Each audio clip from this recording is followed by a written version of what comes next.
Meu amado irmão, eu quero convidar você a que você abra a sua Bíblia no livro de Apocalipse, no capítulo 21.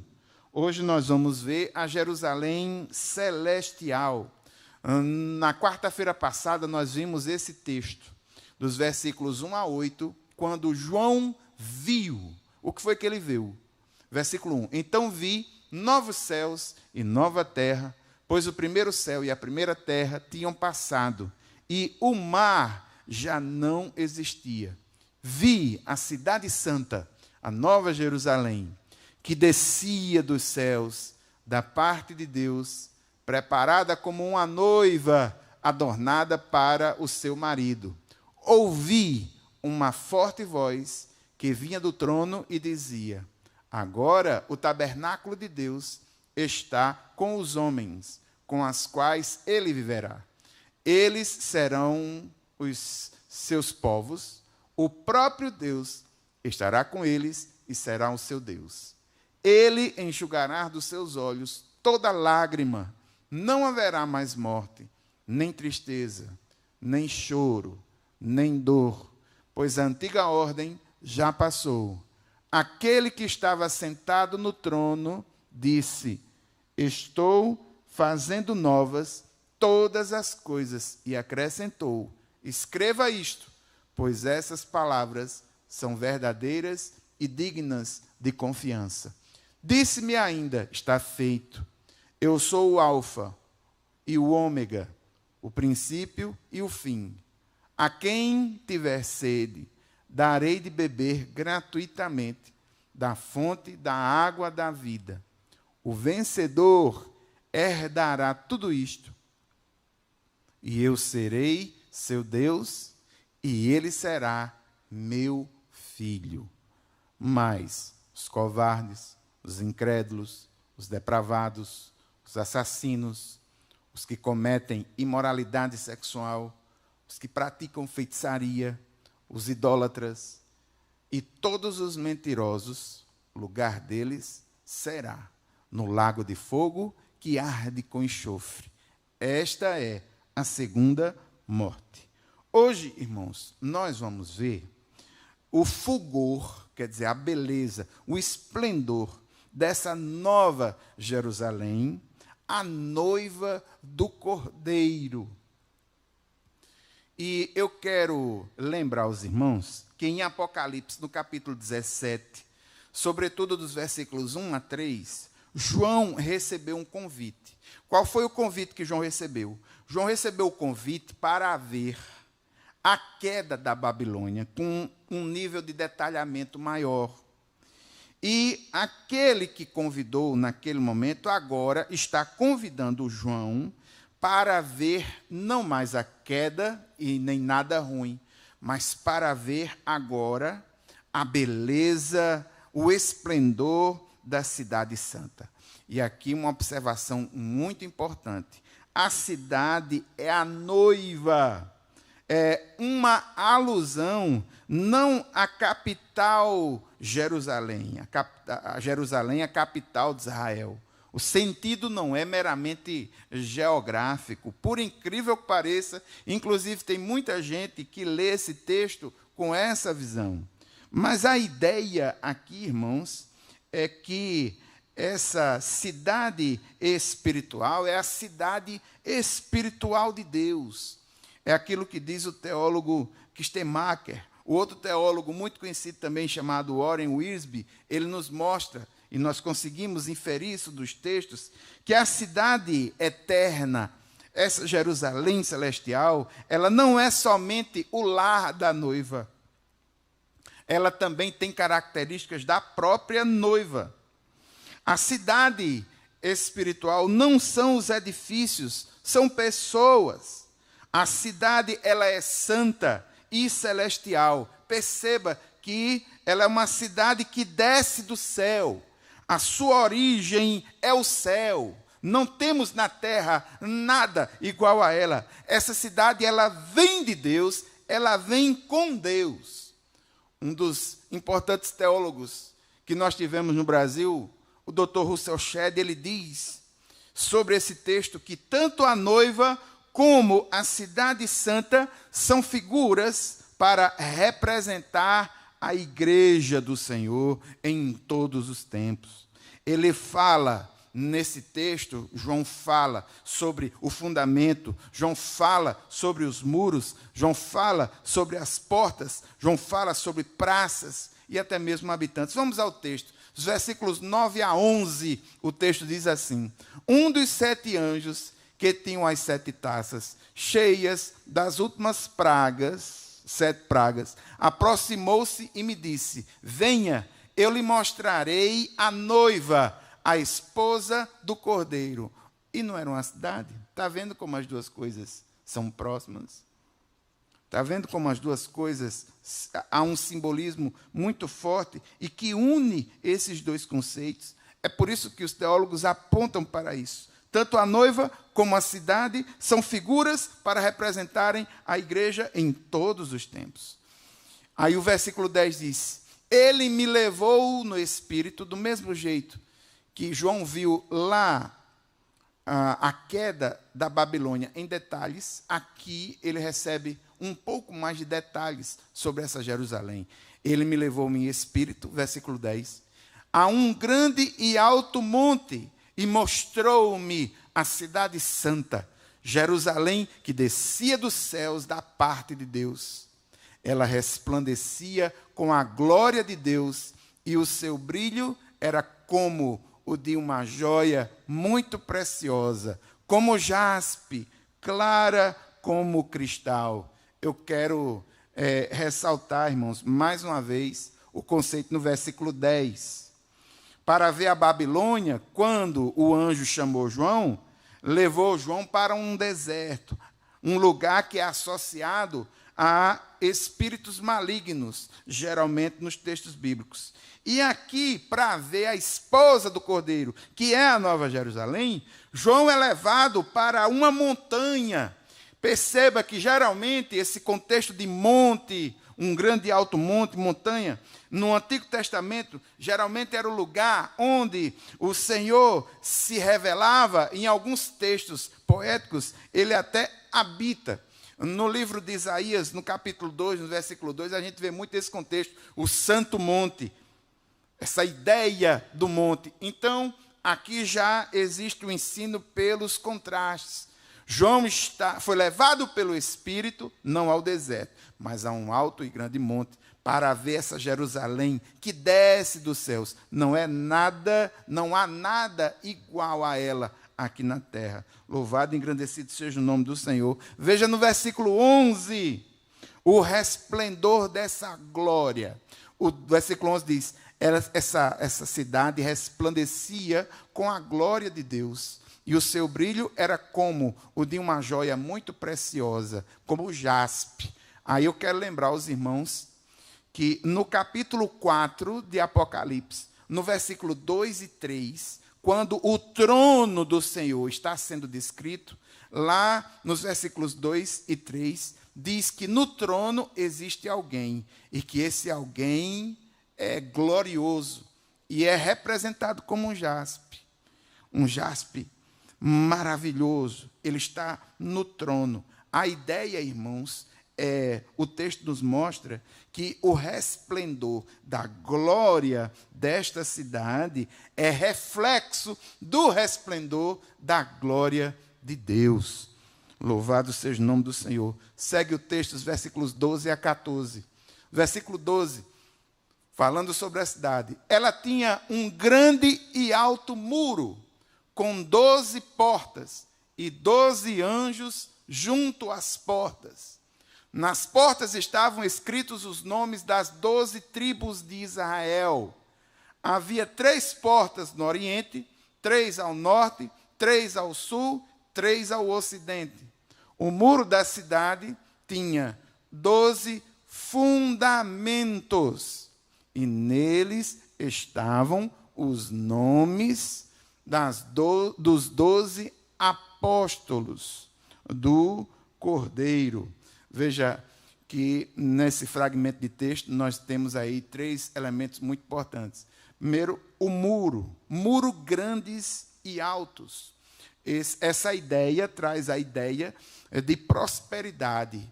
Quanto mais próspera era uma cidade nos tempos antigos, maiores e mais fortes eram os seus muros. Então, ele está dizendo que tinha um grande e alto muro, a ideia de proteção, de segurança, aqui para nós. Mas, nesse sentido aqui, é mais provável que os muros sejam uma referência a algo que está separado, ou seja, a algo que foi santificado. Aquilo que não é santificado barra no muro, é do muro para fora. Do muro para dentro, em tese, é aquilo que foi santificado, separado. Essa ideia da cidade se assemelha muito lá no livro de Cantares, no capítulo 4, no versículo 12, aquela ideia do jardim fechado, secreto. Esse muro forte na simbologia aí é como se fosse a questão da separação, da santidade. Veja que nesse fragmento de texto, dos versículos 12 a 14, no versículo 12 fala sobre as 12 tribos, e no versículo 14, os 12 apóstolos. E é muito sugestivo que o nome das tribos esteja ligada às portas, e a ideia da porta sempre será aquela ideia de acesso. Quero lembrar aos irmãos que a revelação de Deus que chega até nós pela sua palavra, ela tem como porta de entrada, de fato, esse povo, o povo de Israel. Então, é muito interessante que os nomes das 12 tribos, em tese, estejam nas portas, e o nome dos 12 apóstolos estejam no seu fundamento. João deixa claro aqui que tanto as tribos como os apóstolos, a ideia é deixar claro que o povo de Deus é uma única unidade entre os fiéis do Antigo Testamento, aqui o nome das 12 tribos nas portas, e o Novo Testamento, aqui os crentes representados na figura dos 12 apóstolos. E a ideia de fundamentos, e colocar o nome dos apóstolos, é muito sugestivo também, que nos lembra muito a questão do fundamento doutrinário da igreja, o fundamento doutrinário da igreja, o ensino apostólico. Segue o texto, dos versículos 15 até 18. O texto diz: o anjo que falava comigo tinha como medida uma vara feita de ouro, para medir a cidade, suas portas e seus muros. A cidade ela era quadrangular, de comprimento e largura iguais. Ele mediu a cidade com a vara. Tinha 2.200 quilômetros de comprimento. A largura e a altura eram iguais ao comprimento. Ele mediu o muro e deu 65 metros de espessura, segundo a medida humana que o anjo estava usando. O muro era feito de jaspe, e a cidade era de ouro puro, semelhante ao vidro puro. Irmãos, nesses versículos 15 a 18, nós vemos aqui umas medições inusitadas.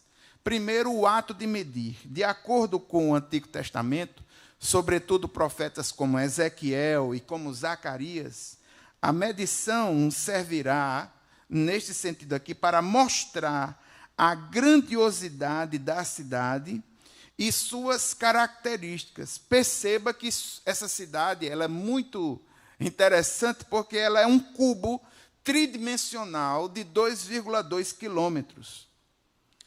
Aqui, no texto que eu estou usando, é um texto de uma Bíblia NVI, e já está passado para, digamos assim, para unidades métricas que nós reconhecemos.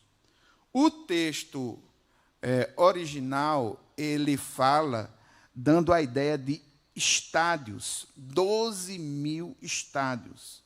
Então, quando a gente pega os 12 mil estádios e converte isso para quilômetros, a ideia é de algo muito grande. Não existe nada parecido na Terra. É uma cidade que vai de São Paulo até Aracaju.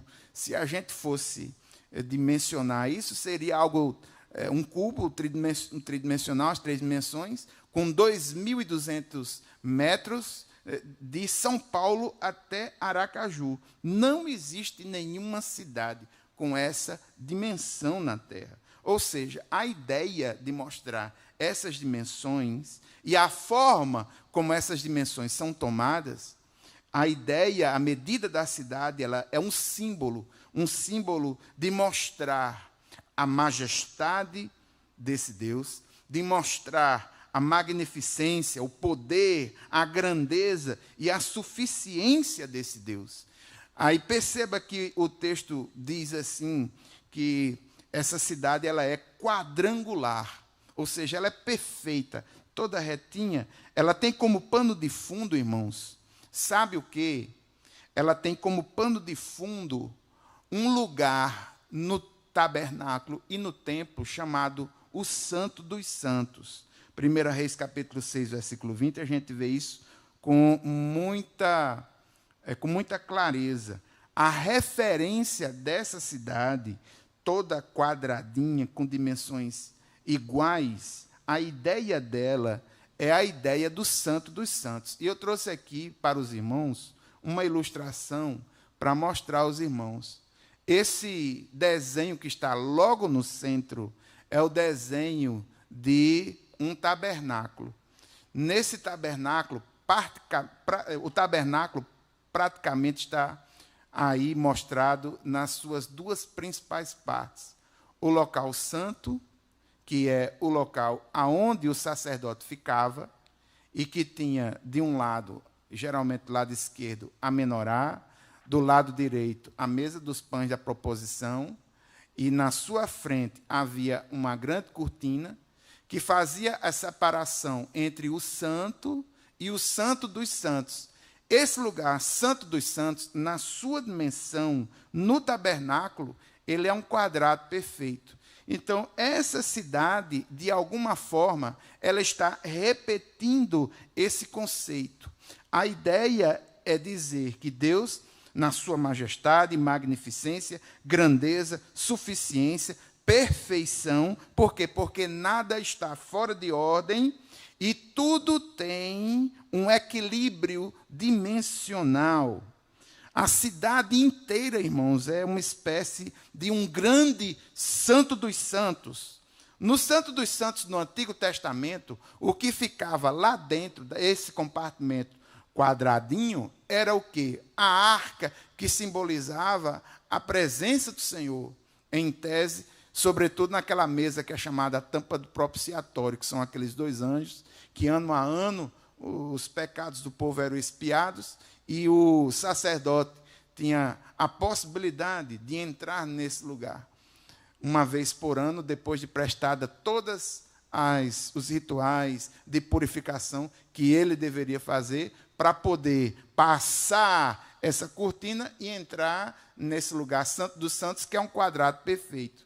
A ideia dessa cidade aqui, e aqui a ideia no Antigo Testamento, era de que essa cidade, aliás, é de que esse lugar era um lugar específico da presença mais intensa do Senhor.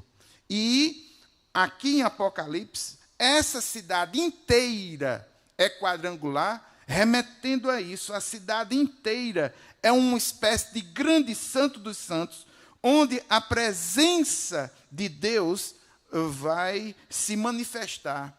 O Senhor vai habitar diretamente nesta cidade. Essa cidade, ela é muito grande, como já vimos aí, 2.200 quilômetros de extensão de uma cidade.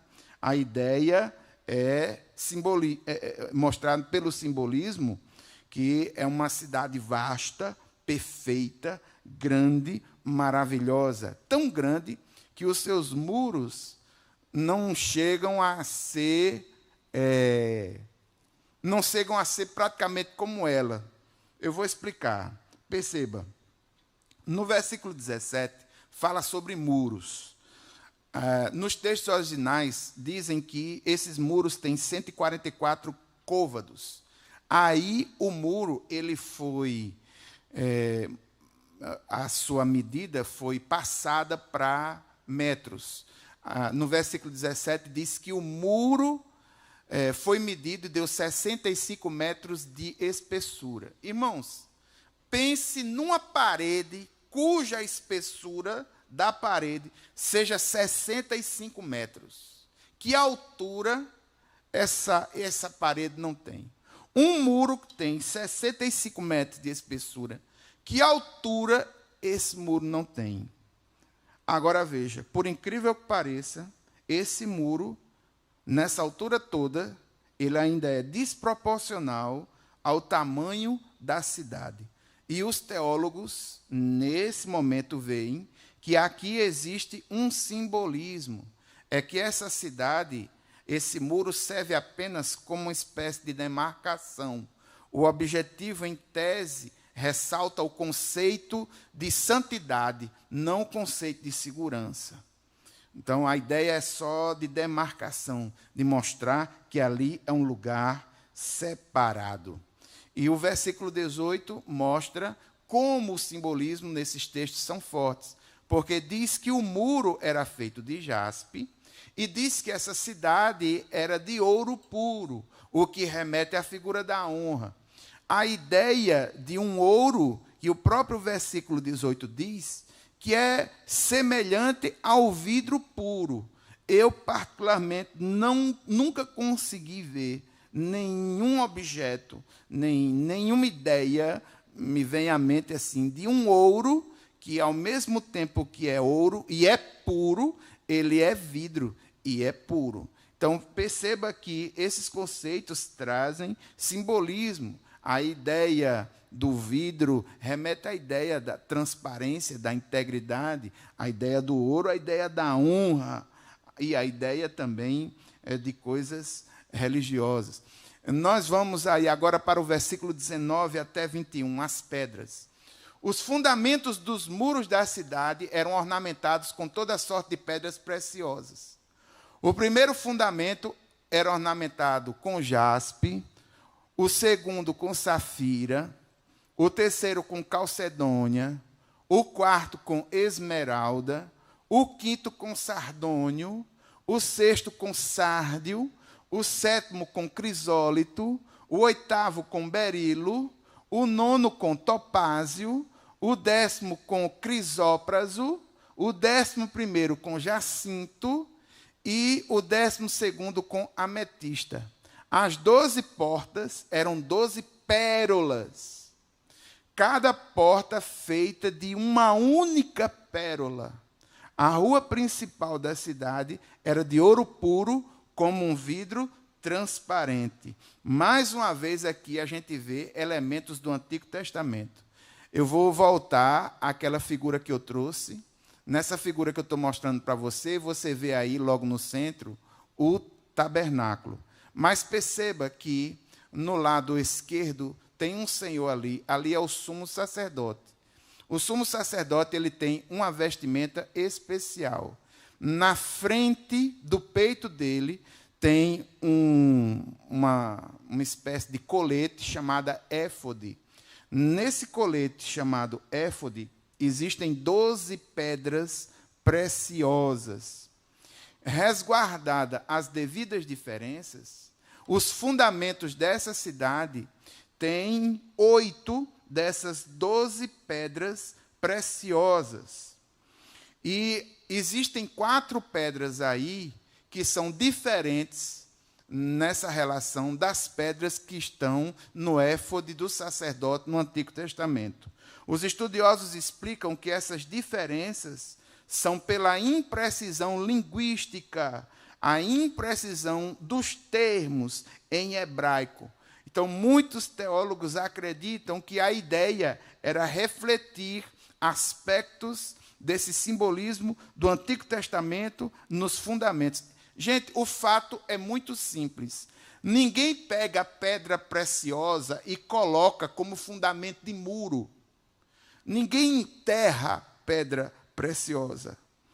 Ou seja, é tudo simbolismo. E a ideia é que esses muros, eles remetem a uma relação especial dessa cidade com o próprio Deus. O próprio Deus.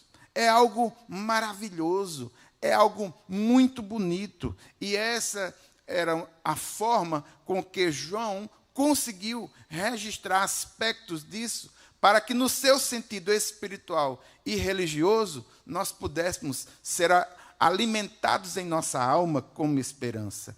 Veja como esse texto é simbólico. Ora, se você tem uma cidade que tem 12 portas, essa cidade ela é praticamente um cubo de 2,2 quilômetros em todas as dimensões. Que tamanho de porta? O muro tem 65 metros de espessura. Qual é o tamanho de uma porta de uma cidade dessa? Gente, se for resguardar as devidas proporções, a gente vai ver que essa porta é enorme. Aí o texto mostra que cada porta dessa era 12 pérolas. Os irmãos sabem o tamanho de uma pérola. Então, a ideia aqui, irmãos, é de simbolismo. As pérolas, que são as portas, remetem ao esplendor, à glória, à magnificência desse Deus que se reflete nessa maravilhosa cidade. Louvado seja o nome do Senhor. Irmãos, segue o texto a partir do versículo 22. Do versículo 22 até o versículo 24, existem algumas coisas que João vai relatar que ele sentiu falta, ele não viu. Então, no versículo 22, o que foi que ele não viu? Olha só, versículo 22. Não vi templo algum na cidade, pois o Senhor Deus Todo-Poderoso e o Cordeiro são o seu templo. A cidade não precisa de sol nem de lua para brilharem sobre ela, pois a glória de Deus a ilumina e o Cordeiro é a sua candeia. As nações andarão em sua luz, e os reis da terra lhe trarão a sua glória. Irmãos, primeira coisa que o João percebe é que não há necessidade de mediação no sentido espiritual. Nessa visão, nessa descrição, João percebe que não existe templo. Ele não viu o templo. Ou seja, a habitação de Deus na cidade não precisa de mediação religiosa ou templária. A habitação de Deus nessa cidade, ela é direta. A habitação de Deus nessa cidade não está circunscrita, ela não é limitada. A habitação de Deus nessa cidade é a cidade inteira. Deus não está limitado ao lugar, Ele está na cidade inteira. Veja o versículo 23. A questão do sol e da lua não é uma questão astronômica. A ideia aí é declarar a intensidade da manifestação da presença de Deus nela. Esse Deus, ele é tão fabuloso, ele é tão manifesto, ele é tão tremendo, que a glória ilumina e o Cordeiro é a sua candeia. E aqui a gente vê uma profunda ligação entre o Senhor Deus e o Cordeiro. Versículo 24. A vida, ela é guiada pela presença de Deus, que é a luz. Há um reconhecimento e a submissão de todos a esse Deus poderoso. Veja que no versículo 24 diz que as nações andarão em sua luz e os reis da terra lhe trarão a sua glória. Nessa nova ordem, na Nova Jerusalém, não existe espaço para reis buscando a sua própria glória. Toda a glória é do Senhor. A glória é do Senhor. E esses reis andam guiados debaixo da poderosa mão do Senhor, que a todos ilumina no seu sentido mais profundo e amplo. Veja a partir do versículo 25, aliás. Suas portas jamais se fecharão de dia, pois ali não haverá noite. A glória e a honra das nações lhe serão trazidas. Nela jamais entrará algo impuro, nem ninguém que pratique o que é vergonhoso ou enganoso, mas unicamente aqueles cujos nomes estão escritos no livro da vida do Cordeiro. Interessante os versículos 25 e 26, porque nos tempos antigos as portas da cidade serviam para entrar mercadorias, para entrar suprimentos. E nesse texto de Apocalipse, a gente vê que o que está passando por essas portas são as nações que estão trazendo a glória. Ou seja, nessa nova ordem, não há espaço para que as nações busquem a sua própria glória e honra. A glória e a honra são do Senhor Deus Todo-Poderoso. Olha que coisa maravilhosa. Aqui, dos versículos 22 a 24, são os reis. Aqui, dos versículos 25 a 27, as nações. Irmãos, as nações que brigam para serem gloriosas nessa nova ordem, esse conceito não existirá. Nessa nova ordem, não há espaço para nações que buscam a sua própria glória e honra. Toda a glória é do Senhor. Mas veja, há um aviso no versículo 27. Existe pureza e existem pessoas puras que entram, outras que não vão participar. Versículo 27. Nela jamais entrará algo impuro, nem ninguém que pratique o que é vergonhoso ou enganoso, mas unicamente aqueles cujos nomes estão escritos no livro da vida do Cordeiro. Ou seja, a pureza. Não entra impureza nesta cidade. Irmãos, as descrições dessa cidade vão ao capítulo 22, nos versículos 1 a 5. Então, eu gostaria que você abrisse a sua Bíblia. No capítulo 22, nos versículos 1 a 5, nós temos aí alguns elementos. E nesses elementos a gente vai estar encerrando aí, puxando as verdades espirituais. Capítulo 22, a partir do versículo 1.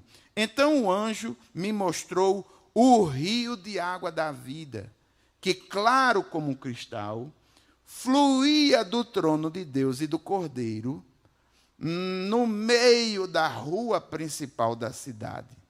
De cada lado do rio estava a árvore da vida, que frutifica 12 vezes por ano, uma vez por mês. As folhas da árvore servem para a cura das nações. Já não haverá maldição alguma. O trono de Deus e do Cordeiro estará na cidade, e os seus servos o servirão. Eles verão a sua face, e o seu nome estará em suas testas. Domínio. Não haverá mais noite. Mais uma vez esse conceito vem. Eles não precisarão de luz de candeia, nem de luz do sol, pois o Senhor Deus os iluminará e eles reinarão para todo sempre. Irmão, do capítulo 22, versículos 1 a 5, nós vemos a ideia do Éden restaurado, e os elementos que aí estão remetem ao livro de Gênesis. Começando, irmãos, por exemplo, no versículo 1, a ideia do rio da água da vida. Em Gênesis, você tinha 4 rios importantes no Éden. Aqui, você só tem um rio só, cuja fonte é o próprio trono. E a ideia remete ao texto de Ezequiel, no capítulo 47, onde as águas que saem do trono, em Ezequiel, essas águas saem do templo, debaixo do templo. Aqui em Apocalipse, essas águas saem do trono. A ideia é que essas águas têm o poder vivificante. O poder da vida flui do lugar da habitação de Deus. Ezequiel. O poder da vida sai do lugar onde Deus e o Cordeiro reinam do trono. Apocalipse. Veja só que maravilha, que equilíbrio fantástico.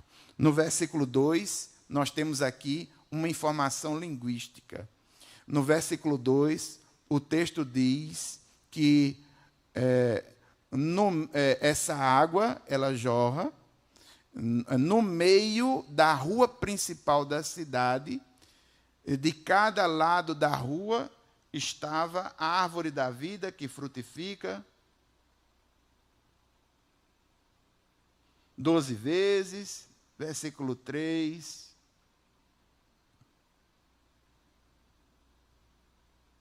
Uma vez por mês, versículo 3, não há maldição, o trono do Cordeiro está na cidade, verão a face. A ideia da praça. A praça. O rio flui para dentro da praça, no meio da rua principal da cidade. Isso. É isso mesmo. É isso mesmo. Versículo. Só um momento para eu me situar aqui, o que eu estou falando, irmão. Pronto. Árvore da vida. Sim, a árvore da vida. Me lembrei agora, me perdoe. A árvore da vida. No versículo 2 diz que no meio da rua principal da cidade, né, a praça, de cada lado do rio está a árvore da vida. Quero lembrar aos irmãos o que foi que aconteceu no livro de Gênesis. O que aconteceu no livro de Gênesis é que, com o pecado, o acesso à árvore da vida, lá em Gênesis, foi proibido. E aqui, a árvore da vida, ela é um conceito. Que conceito? Essa árvore da vida, ela tem como pano de fundo essa árvore que foi proibida, só que agora o acesso a ela está liberado. Não existe mais, digamos assim, barreiras. Ela está acessível, porque tanto de um lado como do outro lado do rio, essa árvore está.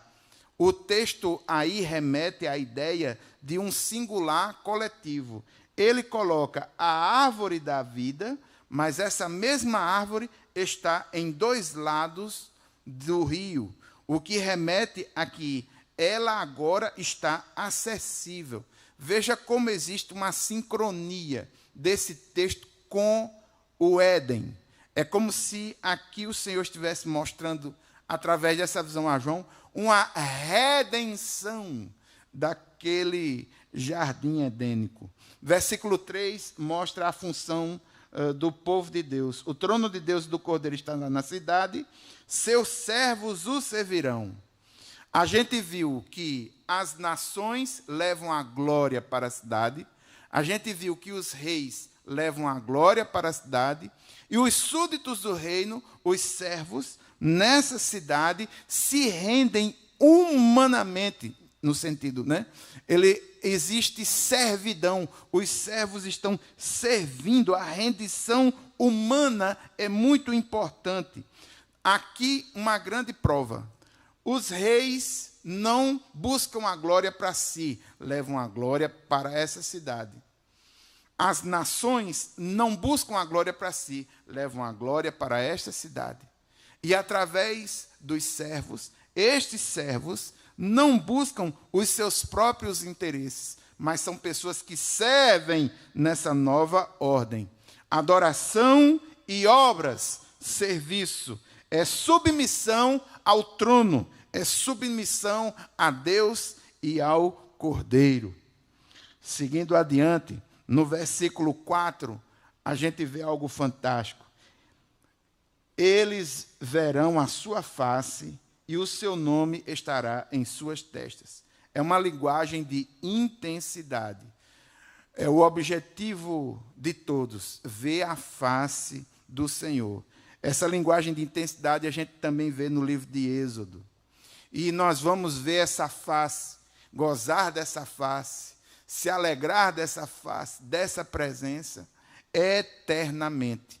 É o que nos remete o versículo 5. Não haverá mais noite, eles não precisarão de luz de candeia, nem da luz do sol, pois o Senhor Deus os iluminará e eles reinarão para todo o sempre, ou seja, eternamente.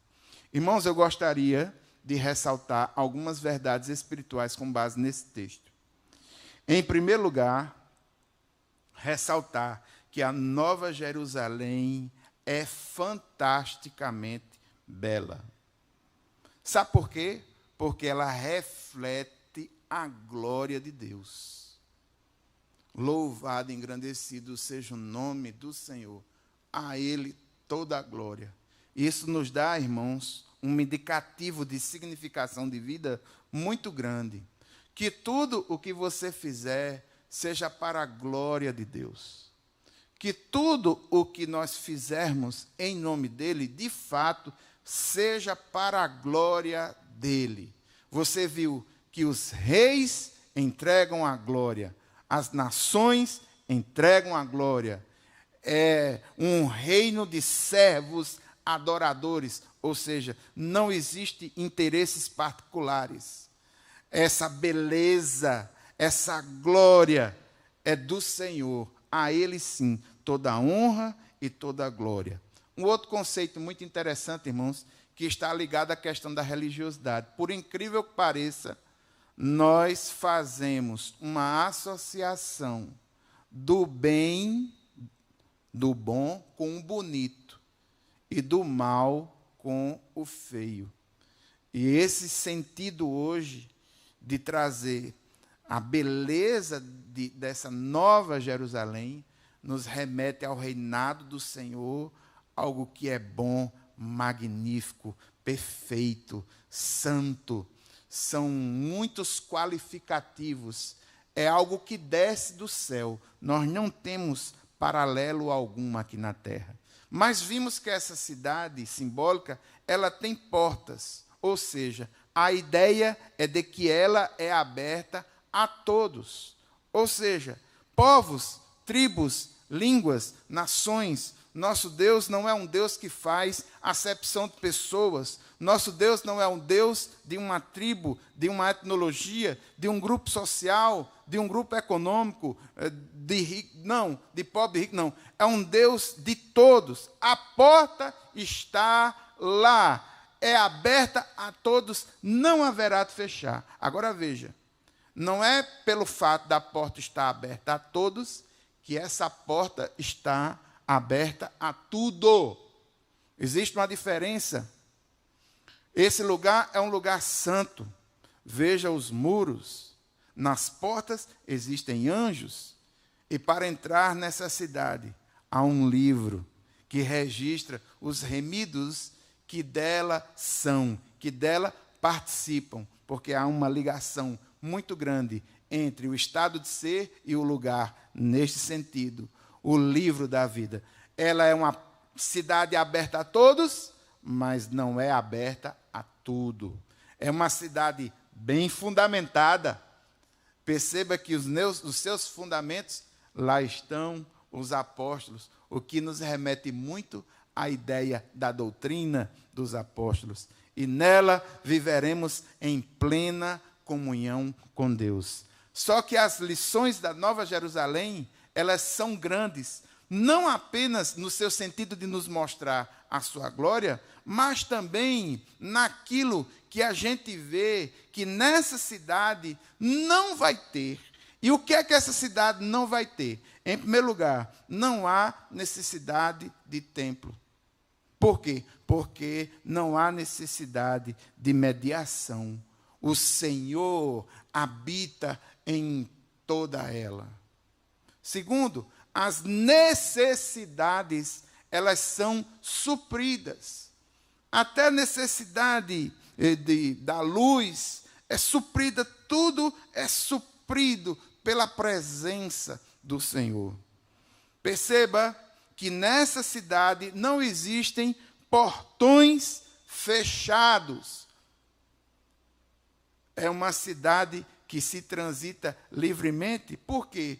Porque nela não há impureza, não há maldade. Essas portas estão abertas e o que entra por elas é glória. É uma cidade que não haverá maldição. E o texto, no capítulo 22, no versículo 3, é bem claro. Não haverá maldição alguma. E mais de uma vez nós vimos que não haverá também nela noite. Aqui é a ideia de trevas. Sabe por quê, irmãos? Porque o Deus que nós cremos, Ele é luz, Ele guia a tudo, Ele guia a todos.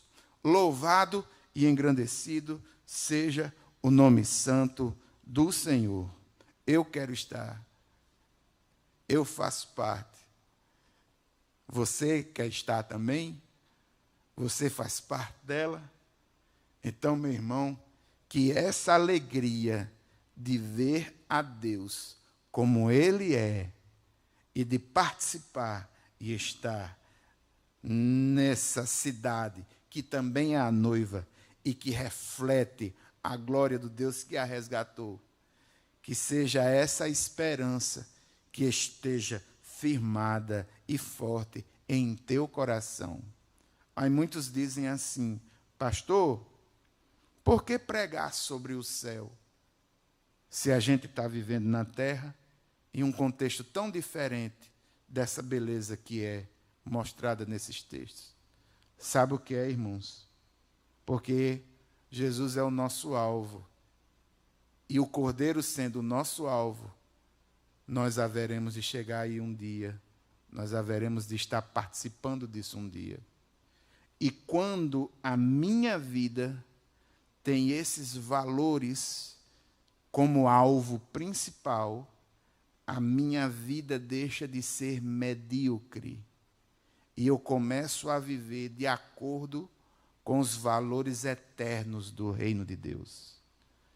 Eu já não ajunto mais tesouros na terra, porque não vale a pena. Perceba a beleza desse lugar que, de uma forma simbólica, narra uma coisa que é quase que inenarrável, de tão maravilhosa, de tão bela que é. É para esse lugar que nós vamos. É nesse estado que estaremos. E se você tem essa fé acesa no seu coração, 1 João capítulo 3, versículo 2, santifique a sua vida. Aí você pode pensar: eu não tenho no meu coração essa certeza. Meu irmão, em nome de Jesus, busque ao Senhor de todo o coração. Se você buscar ao Senhor de todo o seu coração, Ele se revelará a você. Entregue-se totalmente ao Senhor em Cristo Jesus. Abandone a vida de pecado. Arrependa-se e derrame toda a sua fé no Senhor Jesus Cristo, como Salvador e como Senhor da sua vida. Muitas vezes, nós estamos envolvidos em ritos religiosos. E louvado seja o nome do Senhor, porque a Nova Jerusalém, uma das coisas que não tem é religiosidade, nem templo tem, porque esse conceito se acaba. Volta ao que era no Éden. No Éden, Adão tinha, antes do pecado, uma ligação direta com Deus, conversava diretamente com o Senhor, que vinha no final das tardes para conversar com Ele. Era uma conversa aberta, franca, não havia necessidade de religiosidades para falar com esse Deus. A Nova Jerusalém não há necessidade disso. Nós vamos estar gozando da presença desse Deus de uma forma mais intensa, vívida, forte. Louvado seja o nome do Senhor. É isso que está no meu coração. Irmãos, quem tem essas convicções no coração, ele tem mais saúde, até mesmo emocional. Sabe por quê? Porque ele sabe que, por pior que seja, as dificuldades que ele encontrar, nada se compara com o céu, nada se compara em estar diante da presença do Senhor. Senhor, pastor, então morra. Não, o fato não é esse. A questão não é essa. A questão é que nós vivemos hoje, aqui agora, de acordo com valores e princípios que devem estar no nosso coração, que norteiam o nosso jeito de ver o mundo. É por isso que Salomão diz, sobre tudo o que se deve guardar, guarda o teu coração, porque dele procedem as saídas da vida. Teu coração vai acumulando coisas e você vai tomando decisões de acordo com aquilo que está nas tuas faculdades interiores. Então eu, como pastor, estou dizendo, meu irmão, se você não tiver essas convicções bem sedimentadas no seu coração, é possível que você viva uma vida medíocre. E essa vida medíocre, inclusive, te atrapalhe aqui agora. Irmãos, eu particularmente não tenho medo da morte. Eu tenho medo de dor. De dor eu tenho. Eu sou humano. Agora, da morte não. Da morte não. Por quê? Porque o Senhor venceu a morte. E nós, como crentes, precisamos ter isso aceso no nosso coração. Esteja preparado para encontrares com o Senhor, teu Deus.